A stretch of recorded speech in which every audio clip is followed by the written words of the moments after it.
Good afternoon, Peter. How are you doing, Rusty? Okay? Yeah, not bad, thanks. Nice to have you back on again today. We're cracking on with these videos. People are very interested in them. And of course, in between lockdown here, it's giving them something really to get their teeth into. Comments are really good. Can't ask for any more. And today we're going to talk about SAS and friendships throughout that time when you meet close friends and what it means.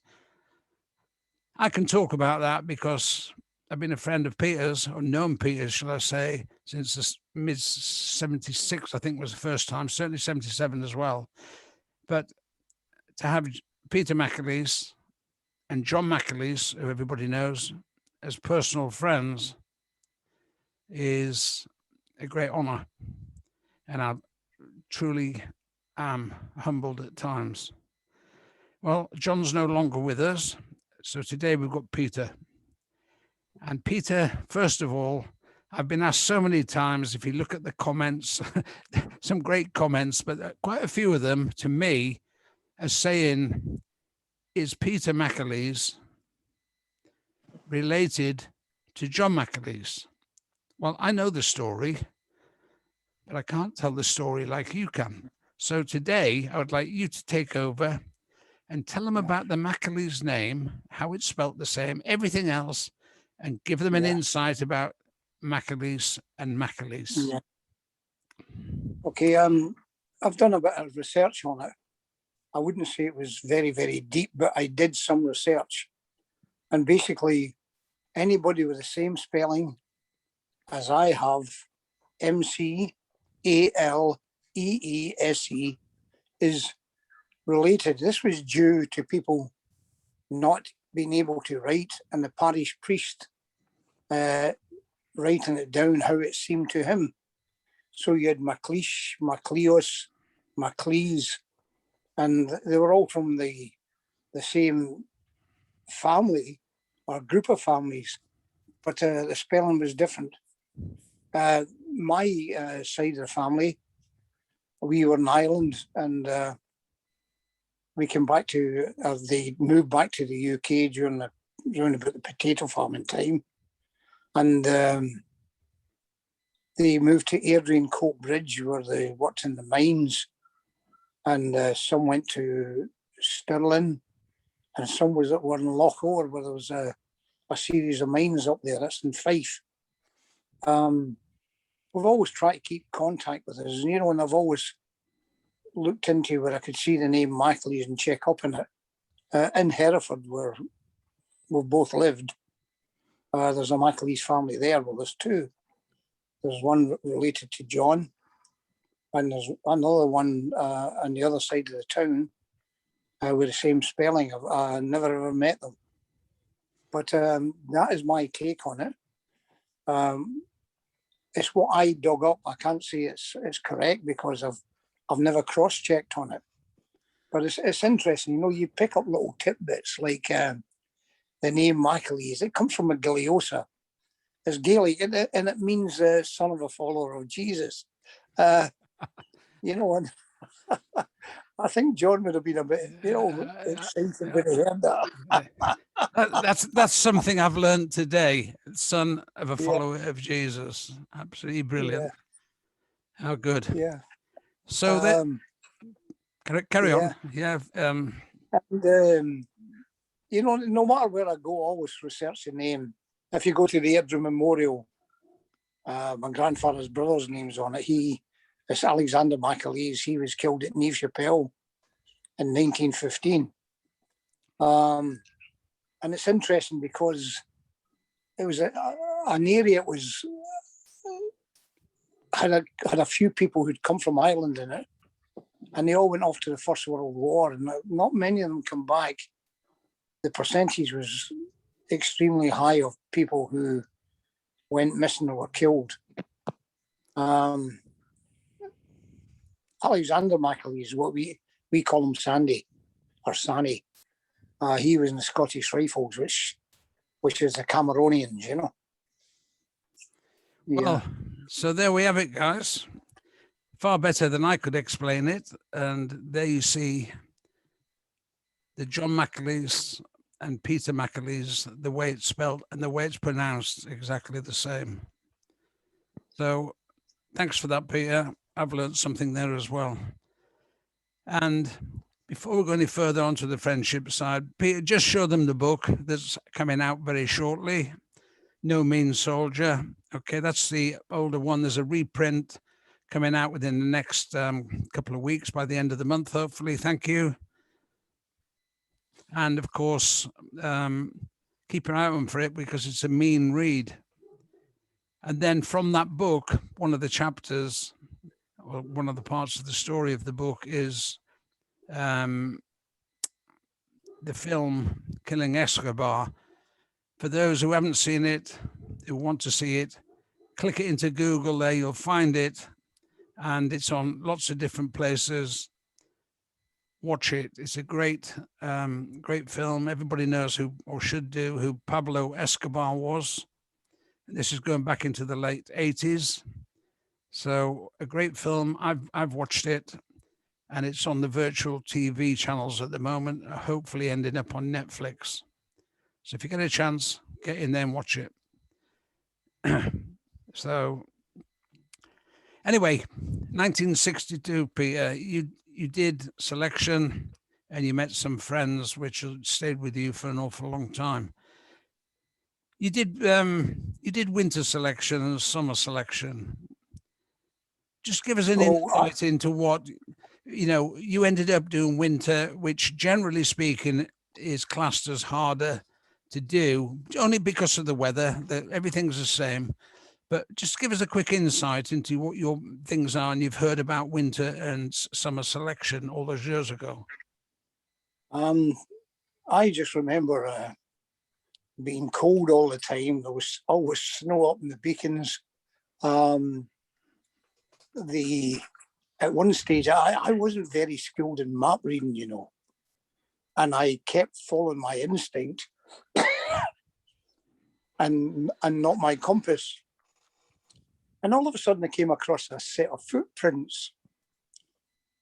And I said, somebody's been along here. And it actually was me. I'd walked around in a circle because I hadn't been paying attention to my compass. So, I had an awful lot of time to make up, but I was fit at the time. So I finally made it to the final RV and managed to catch a truck that was going back to Hereford. It was just taking off as I came into the RV, because if you didn't make it in time, you had to make your own way back to Hereford. So I managed to catch a truck. Yeah, go on. I was just going to say, the only difference really is everything is the same, except it's very cold. In those days, the beacons, when it had snow on it, it had snow on it. Yeah. Same as the 70s, it had snow on it. And everybody wanted to do the summer selection. I was on the summer selection, but there was no water in them days. The reservoirs were empty, absolutely empty. So, okay, Peter, then, we're going to talk about the friendship type stuff. You passed selection in 1962, and that would have been probably June, July time. You'd already done your parachuting and stuff, so I suppose you went straight to a squadron like I did. You didn't have to do the para course at the end. You'd already done it. Would that be right? Yes. And then let's just hear from you about which squadron you went into, what troop you went into, and a bit about the troop and the friends that you met within that time in D Squadron. I went to the free fall troop, which is now called the air troop. It's 16 troop, and I got there, and the first thing everybody did was help me across to get across from selection with my baggage and bedding and whatnot, and they settled me right. And I met a chap called Ron Eddy, who came from the Warwicks, and he really settled me in. And Ron and I became fairly friendly over the years. And then his time was up, and he left the army. But I always spoke about him, but he came back to the regiment later on. I struck a marvellous friendship with a guy who I have the greatest admiration for, and it was a guy called Joe Locke. Now, in the regiment, there was two Joe Locks. There was old Joe Locke and young Joe Locke. They were brothers, but none of them were called Joe. One was called Colin, and the other one was called Jared. And I don't know where this old Joe and young Joe came from, but it stuck with them. Old Joe had been very kind to me. I got attached to his troop when I was on selection, and I noticed he was a fitness fanatic. And young Joe was along those lines himself. And I have never seen a man who could apply himself to a task, even if it wasn't natural to him. He'd work his way through it. Like we were packing parachutes one day, and I used to get lines, 1 in 7, 14 and 28. Just pull the parachute apart and throw the lines out. And Joe had to smooth everything down, make sure everything was in place. He was meticulous, but he couldn't get over how fast I could do it. And we had this marvelous friendship, and he was fit. He was really fit and dedicated. He gave the army everything. And I often wished I was like him. And he said to me, I often wished I was like you, because things seemed to come so natural to you. But they didn't. It was the schools I'd been to where I picked most of it up. And because young Joe was one hell of a man, he was. And I stayed friendly with him till, I went away to Rhodesia. I was in Rhodesia in South Africa, came back, and the first person I met was Joe. It was great to see him again. So we went to the pub, had a few drinks, and then he moved off home. Another guy I met was he wasn't actually a friend, but he made a big impression on my life. It was a man called Mick Reeves.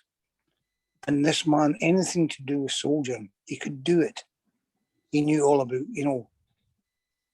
he knew all about weapons, and and he actually taught me to instruct, and he was patient with me. Come on, Pete, try this method and try that method. And Mick drifted off, and he went to the parachute team, and then he just drifted off the scene. And unbeknown to me, he'd gone to Rhodesia. Now I finished up out there, and who turned up to do a 6-week call-up? You had to do, everybody had to contribute towards the military. It was Mick. And I was helping out with the instruction on training wing.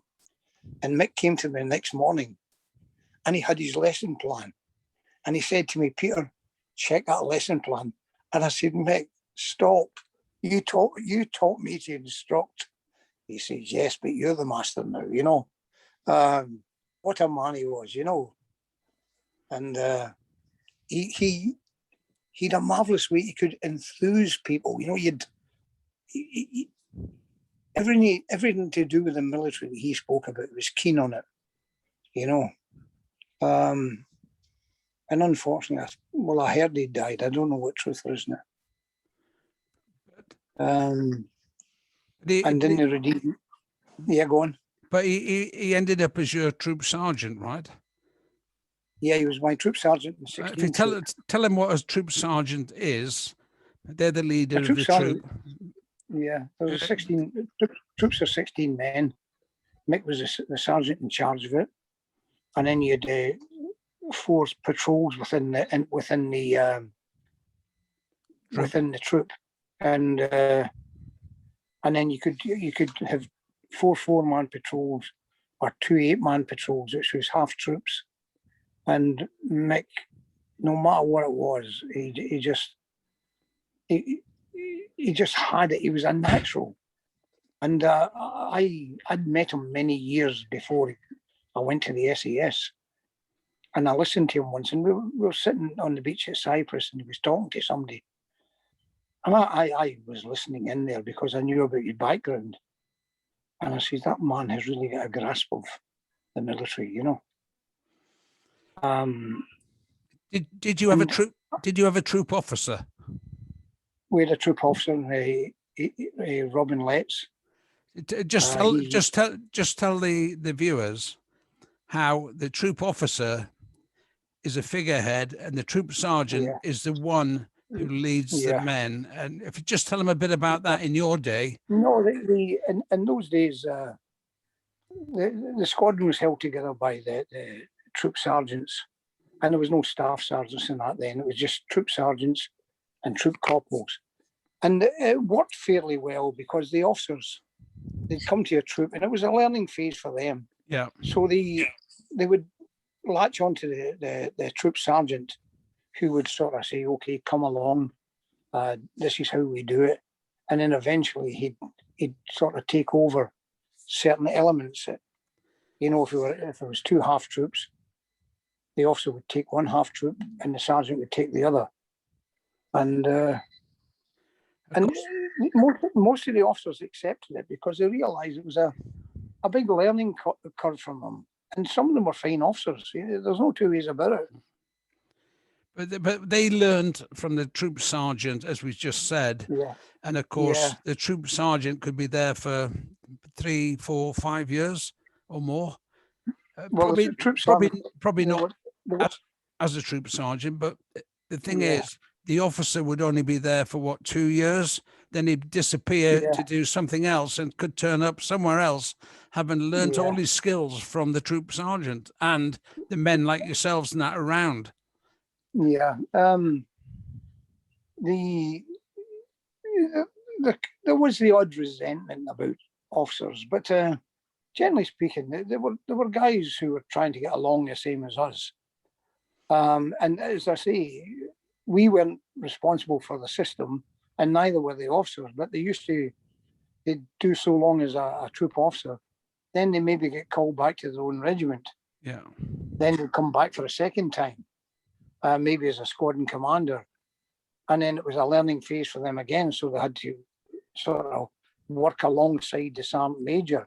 But when they used to go back to the infantry, after the stint as a troop officer, you know, I think they saw the army in a different light. So a lot of them were glad to get back to the SAS. Yeah.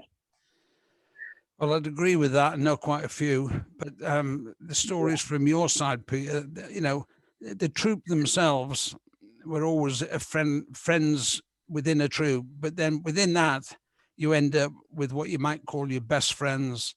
You know, if you got 16 in a troop, or yours was D squadron, wasn't it? And then there's always the banter between the squadrons. You can't beat the banter between squadrons. That'll go on forever. In 16 troop, which was the air troop, the free fall troop. Yeah. The majority of us came from the parachute regiment. Yeah. And in the 16-man troop, probably 10 of us were ex-paras. And one day the 2IC, who was a bit of a fireball, came walking by, and he was just looking around the billets, and we all had our red berries hanging above our bed, you know. And the three guys who weren't the paras at the bottom, they are 3-4. They never hung anything on the wall. And the 2IC came in, you know, and he was a bit of a fireball. He says, "Oh, I see you guys are all ex-paras." He says, "If you want to go back there, I can help you back." And everybody was sort of stunned, you know. Yeah. Well, it never came to that, mate. But no, I didn't. The camaraderie and stuff within the regiment, and of course, when you join all the way through and to the end, you have good friends. You have very good friends. And you have best friends. And I can see by your stories already that. You know, for example, in the regiment, I met a guy who went to the same school as me, and I met a guy who lived in the same housing estate as me in Glasgow. One came from the Royal Highland Fusiliers, and the other one came from the Black Watch. you know, and I mean, considering the regiment and the selection and the selectness of the regiment, it was good to see them, you know. And we used to talk about St. Roch's School, where I went to, with a Highland Fusilier guy, and the other one, Ian McLeod. He got killed later on in the big Abai expedition, and Ian knew my sister. You know, it was just funny how. I mean, I'd been away for years. I didn't make a habit of going back to Glasgow. Well, there you have it. Another story from years ago, and Peter's brought it out. I can relate to a lot of it, even though it was a bit 15 years later when I did my selection and stayed there a long time. But eventually, Peter, when he left the SAS, went to eventually ending up in the Rhodesian SAS. Well, that's another story and another set of friends.